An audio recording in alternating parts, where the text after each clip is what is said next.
Kia ora, I'm Tim McCready and this is Too Much Talk, a podcast from Onehunga FM.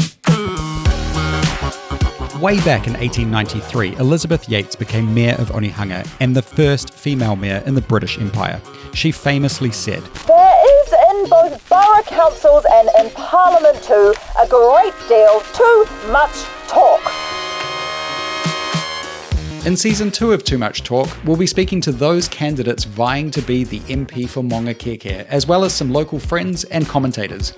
This election is set to be one of the closest ever, and who you choose to represent us locally can have a big impact on what happens to our part of Aotearoa, New Zealand.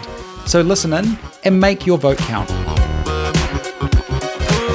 Today I am joined by the Honourable Priyanca Radhakrishnan, the incumbent local MP for Maungakiekie.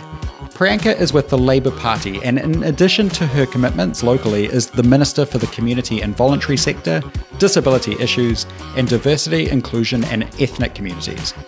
In this episode, you'll hear more about the work that Priyanca has done over the past 3 years and hear her unusual skill when she's inside a hardware store.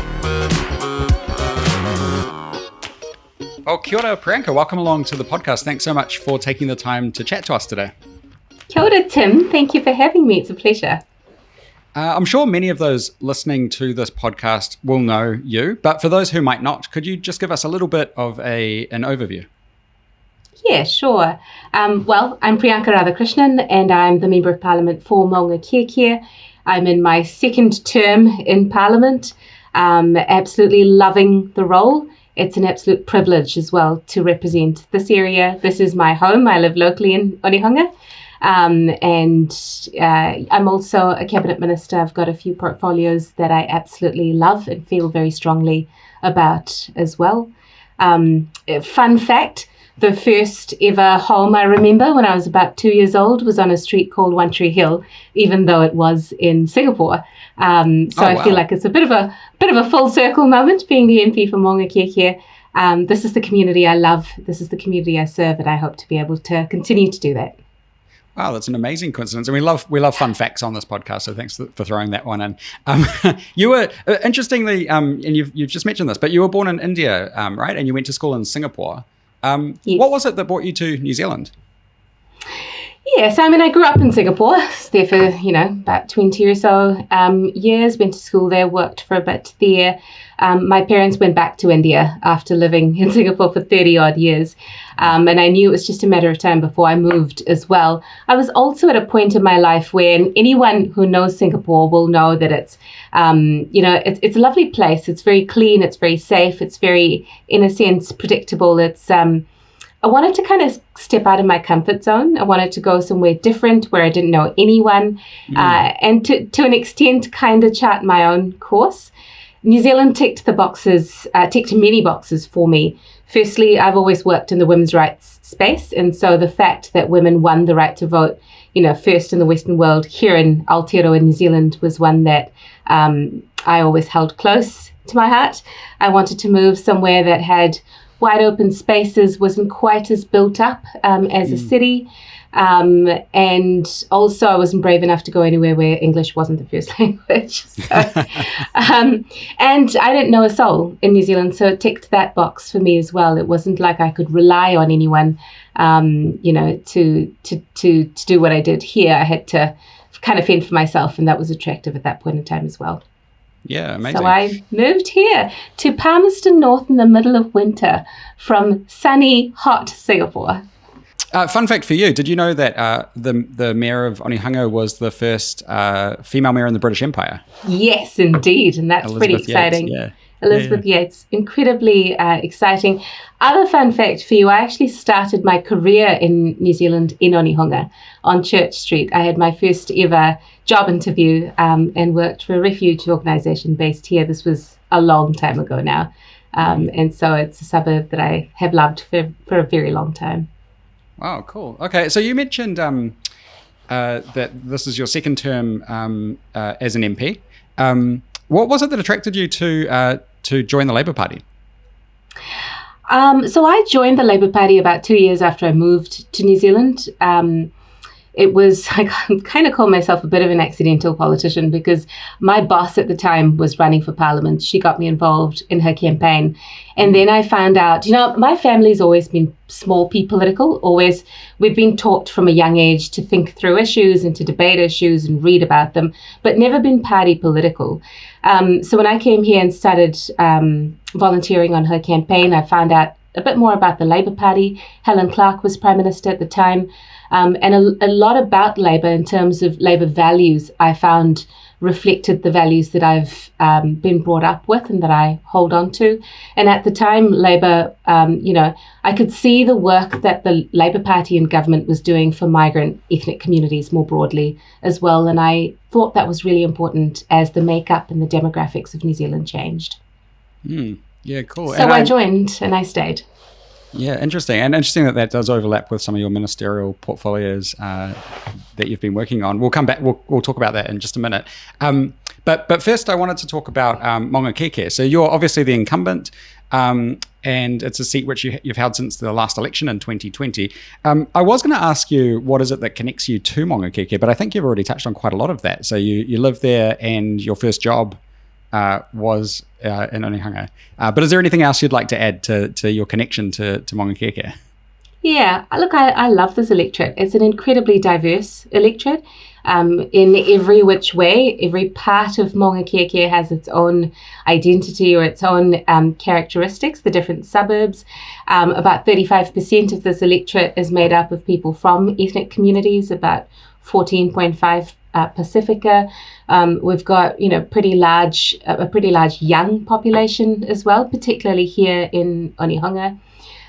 So there's a lot, I think, that I love. I love the diversity of this electorate is one that I absolutely love.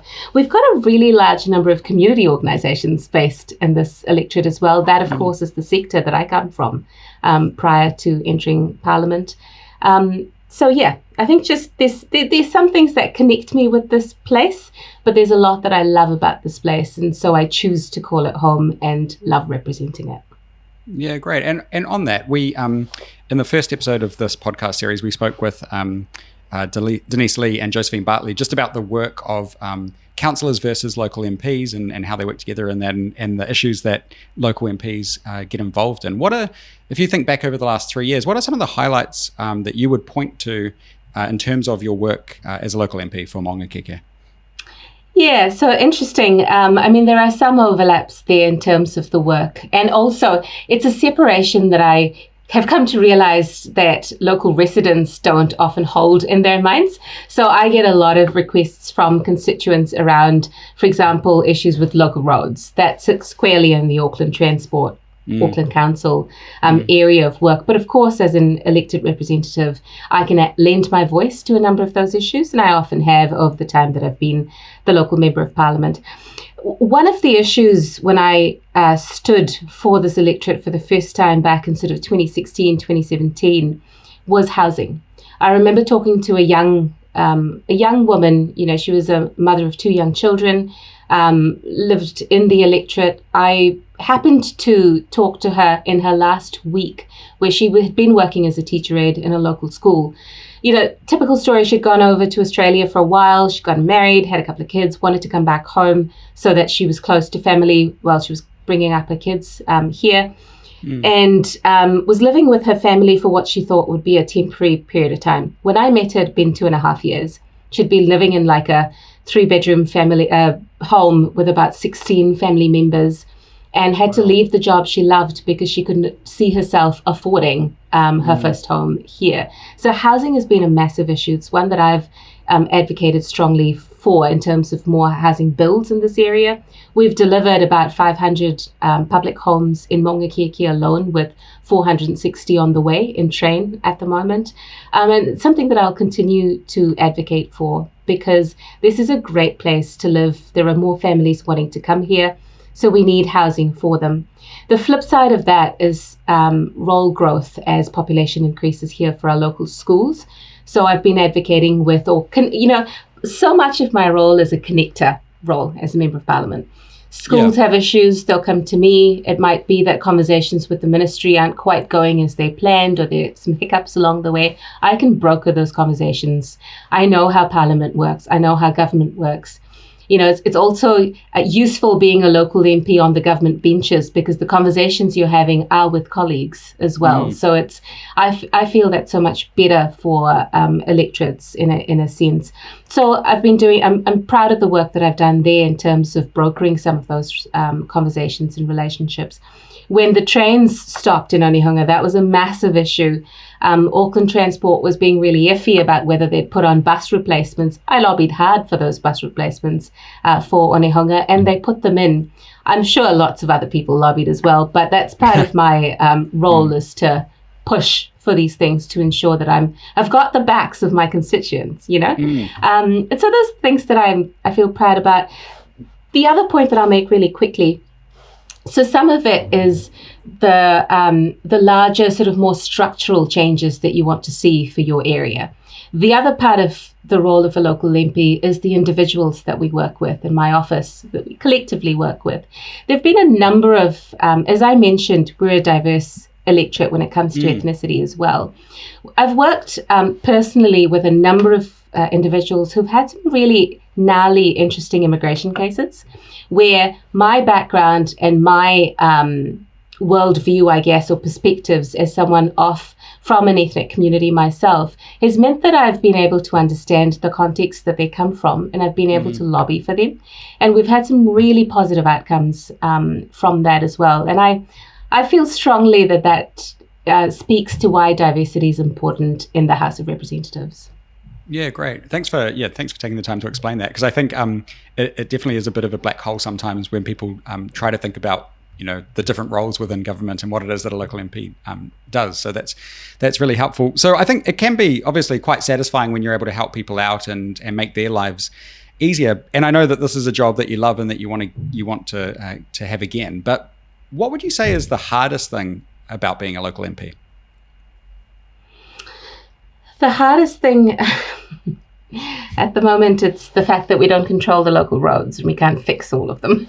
But no, the hardest thing about being a local MP, I mean, it's been interesting juggling the different aspects of my role. So both I won the electorate. I got the news that I'd won the electorate on the same day that I was sworn in as a minister. And so juggling the time that I spend in Wellington versus the time that I spend in the electorate has been interesting. And I've had to be really strategic to make that work. But I knew that, many times people would say that they don't see me around in cafes on a Monday. They're used to the previous local MP doing that. Roles are a little bit different depending on what your responsibilities are in Parliament. So I started putting up a board outside. One of my volunteers suggested, why don't you just tell people where you are and what you're doing? So we started putting a board outside the electorate office so that people knew where I was and that I wasn't just not being around. I was actually in Parliament in Wellington for cabinet or something like that, So that's been interesting. Actually, what you started with, not a lot of people know what local MPs do. So it's been interesting explaining actually what our role is and what the councillor's role is, so that we can be effective. But also often when you are engaging with government agencies and brokering those relationships, as I said previously, you sometimes do hit brick walls, So it's sometimes a challenge getting around that, getting the right people to speak to at the other end. But I have found, as I said previously, being on the government benches as well has made that side of things a little bit more streamlined. So there's always brick walls that you come up against. You've got to find creative ways to get around them. Yeah, and you've sort of led right into the next thing I wanted to ask you about, which is your ministerial responsibilities. And you'll have to tell me if my research was correct here, or if I've missed anything, or am giving you a job that you don't have. But it seems, in addition to being the MP for Maungakiekie, you're also you're the Minister for the Community and Voluntary Sector for disability issues, diversity, inclusion, and ethnic communities. Is that all of your ministerial portfolios there? Have I got them? Those are my main ones. I'm also Associate Social Development and Employment and Associate Workplace Relations and Safety. Great. Okay, that's very comprehensive. What would you say has been your big highlight in terms of the ministerial work that you've been doing? Oh, that is a really tough question because I love them all. And there's such a theme of diversity and inclusion through all of those portfolios. Community and voluntary sector that I come from, I've run a charitable organization myself. I understand how it works. I understand how difficult it is to focus on your day-to-day work, but also do the funding applications constantly and sort of navigate charities law. So as the minister, I've been able to basically modernize the Charities Act, make it a little bit easier for charities to navigate, reduce reporting requirements for very small organizations. And the other part of what I've done there is to look at how we strengthen volunteering in New Zealand as well. With ethnic communities, I got to set up a ministry. So our communities have been lobbying for a ministry for ethnic communities for, about a decade or 15 years now. So being able to deliver that and lead the work of the ministry to ensure that the voices of these communities are heard at the top levels of decision making in government has been hugely satisfying. The disabilities portfolio is massive. Whaikaha, the Ministry of Disabled People, was established just over a year ago. And, as far as I understand, is the first of its kind globally. And that represents a shift of how we look at disabilities from a medical model of needing to fix the disabled person to a social model of having to take down barriers and fix society so that people are supported to thrive. Close to 24% of New Zealand identifies as having a disability, as being disabled. Wow. About 20% of our population identifies with an ethnic community. So these are both groups who have felt that their voices haven't been heard at government levels for a long time. So huge amounts of work to be done there. Very difficult to pick a portfolio it's a bit like your children, right? Like you can't pick a kid. Oh, yeah, no, I didn't actually think you'd answer that question by picking just one. Yeah, so a bunch of things across them, but it's all about what's the kind of society that we want to create. Is it one where everyone's able to feel safe, valued, respected, a sense of belonging, an accessible, inclusive society where we actually see diversity as a strength? And if we do, and I believe that we should, I believe we're stronger as a nation, not in spite of our diversity, but because of it, then the onus is on us to take steps to make it more accessible and inclusive so that these communities can thrive. And yeah, it's areas that I feel really strongly about. And so it's such a privilege to be able to work in these spaces. As Associate MSD, I lead all of MSD's work on family violence prevention. So that's the area that I come from largely prior to entering Parliament. So being able to start up a piece of work again, making sure that things like the It's Not Okay campaign, we launched a new campaign for young New Zealanders focused on, the harm that occurs around breakups and giving them an avenue to be able to navigate some of that.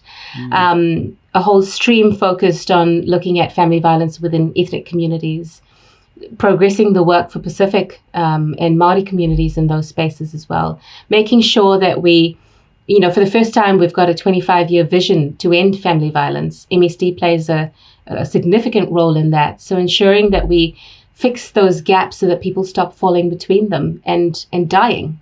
It's been work that I've done all my life, and it's a privilege to lead at this level as well. Pay transparency in the workplace relations space as well. Made a recent announcement around that. All right, we've got to draw the line on the keep going. But good to hear that, and very important work, as you say.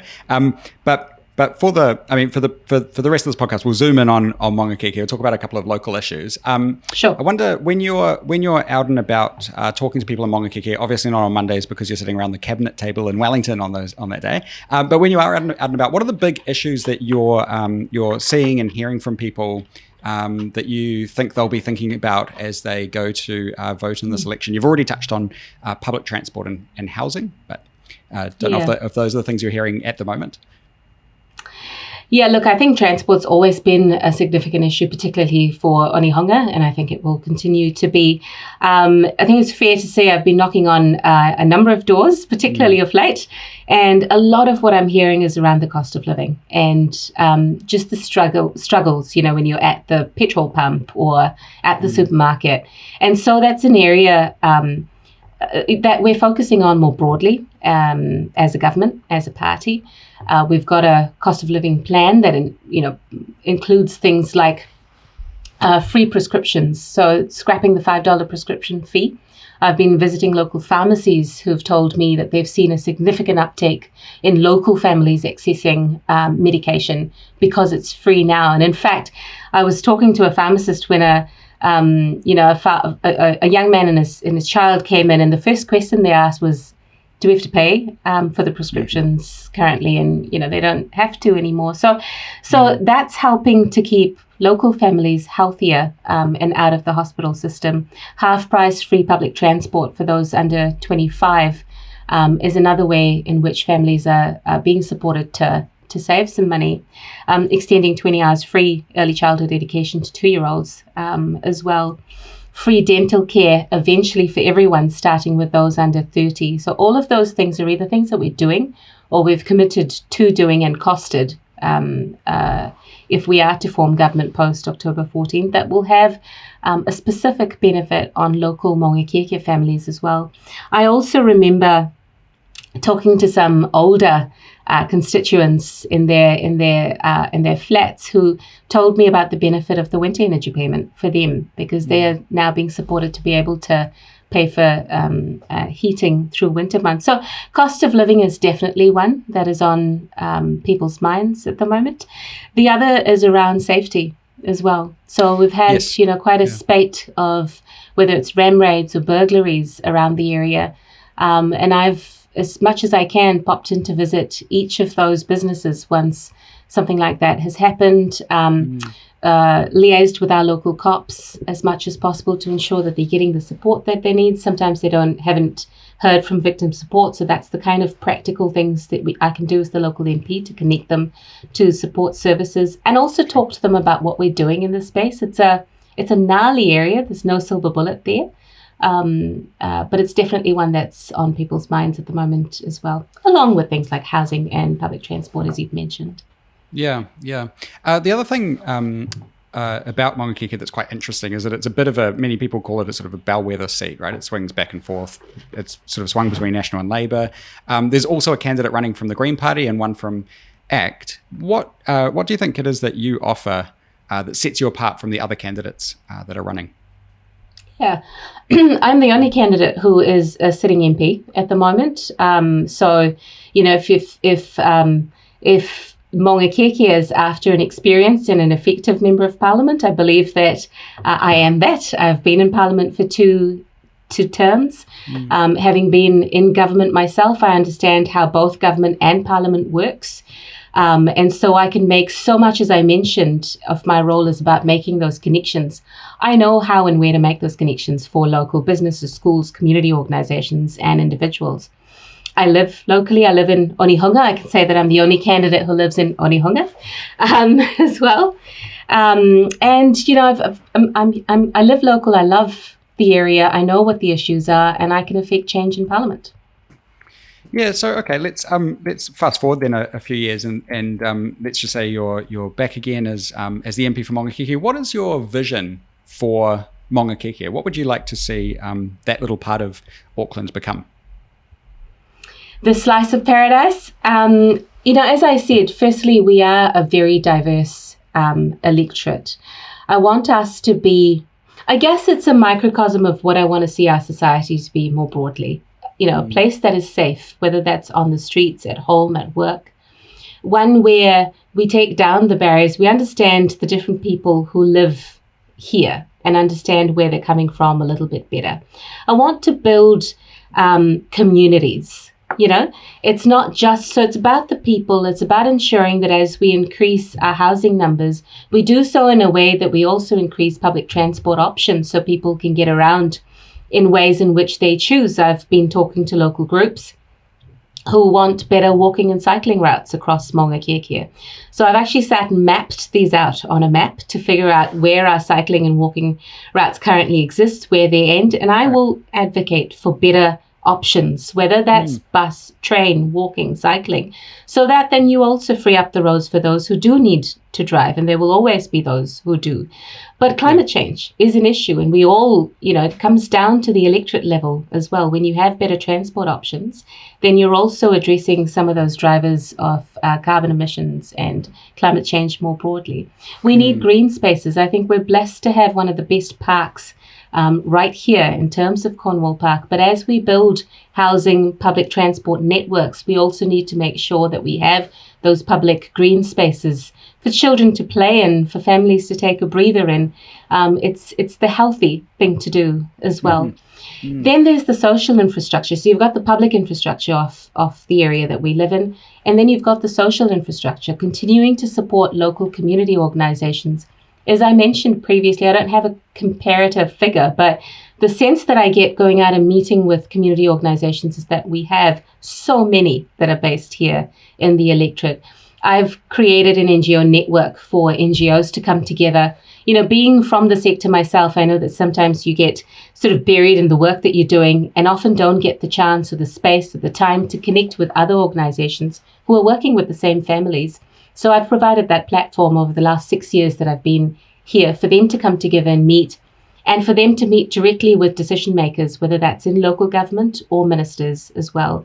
Started a youth-focused network as well, so bringing together organizations working with our youth locally.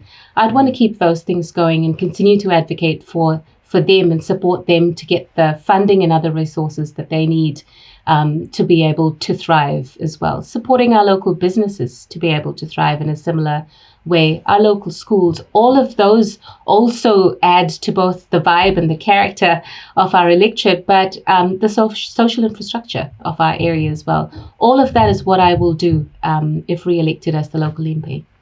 Clearly a well thought out vision. The last part of this podcast is the quick fire round, which is personally my favorite round because it allows us to just get to know you in a slightly different way. So I've got a few questions here for you. And the first one I'll ask is, could you name a political figure from another party that you look up to? Someone local in New Zealand. Look, I'd probably pick James Shaw, actually. I've had a little bit to do with him in terms of being ministers as well. And I find that he's always got, what he says is always well thought through and well articulated. And I really like that. If you had to recommend a TV series to a friend that's desperate for something new to watch, what would you suggest? A TV series. I haven't done a lot of TV watching or a movie. Late. I'd let you get away with a movie if that's easier. No, I'll stick with TV series. I watched even fewer movies, I have to say. I really liked You. Have you watched You? I think I watched the first season. It's been going for quite a while, right? Yeah, the first season was the best, to be fair. But I would probably recommend that if someone likes psychological thrillers. I thought it was very well done. The other one that I loved was Orphan Black. I don't know if you've seen that. No, I haven't seen it. But it's well worth watching that as well. And it's very well acted, I thought. I won't give anything away, but Brilliant. Okay, for this one, out of interest, what supermarket do you shop at? Countdown. Okay, so I want you to imagine you're at Countdown. You're standing in that aisle where they've got all the chocolate and the confectionery, and you feel like something a bit sweet. What would you be picking up and putting in your trolley? So someone gave me this actually as part of my birthday present, and I'm now hooked onto it. I like coffee, and so the Whittaker's Flat White chocolate is my current favorite. Oh, is that one of those gourmet ones in the sort of cardboard? Yeah, it's one of those, but it's so good. And New Zealand chocolate, right? And what would you say is the most unexpected or interesting skill or hobby that you have outside of politics? And I can see for those that are not watching this, watching the video of this, I see you got a treadmill behind you. So I wonder if you're going to say running. God, no. That's for necessity, not because I enjoy doing it. It's because otherwise I won't fit into my clothes. But actually, it also makes me feel better when I do a bit of exercise, so I force myself to. But skill or hobby, oh gosh. Actually, it's one of the things of being in Parliament, right? You don't really have time for hobbies. I used to love to read for pleasure, but now I read so much for work. I tell you a skill, though, that is underrated that I think I have. I'm trying to convince my husband that this is a really worthwhile skill. I'm really good at spotting or finding stuff in hardware stores. I'm not a handy person myself, but I kind of, I'm going to go with that being my superpowers. I just know where to find stuff in hardware stores really that's quickly. Amazing. Who knows? Maybe your next career move, you could end up in Bunnings or something. Who knows? Brilliant. Okay, and for someone that's listening to this, let's just say someone who's early on in their career and they've sort of seen your trajectory and they're quite interested in following in your footsteps. What's one piece of advice that you would pass on to them? So the House of Representatives is best when it's representative of society, of the country that we serve, right? So there's no real one path there. All of us in there come from different walks of life, different perspectives, and I think that's what makes any team stronger. So really, I'd say do what you love doing. Find what you're passionate about, what would actually get you out of bed each day. Do that really well, and then figure out if Parliament is what you want to get to, because you can make change at every level, anywhere you are. Parliament is the place where you make change on a mass scale.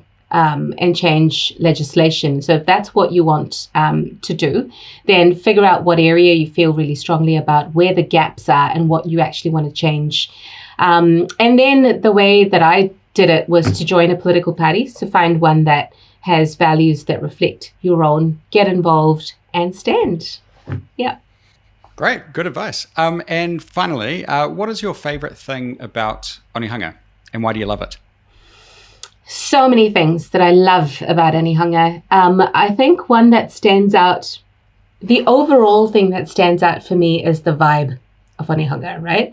Like it's got a bit of a high street vibe, even though we also have Dress Mart that attracts lots of people. That hasn't actually sucked the character of Onehunga out in the way that you've seen in other places sometimes. So I love that. I love the fact that even Onehunga is just really diverse. I love the murals on the wall. I love places like Everybody Eats that, is socially conscious as well. We've got no dearth of options when it comes to eating out or shopping local as well. That's true. Yeah. So I think I'm going to go with the vibe, really. You can walk everywhere. I love that. Yeah.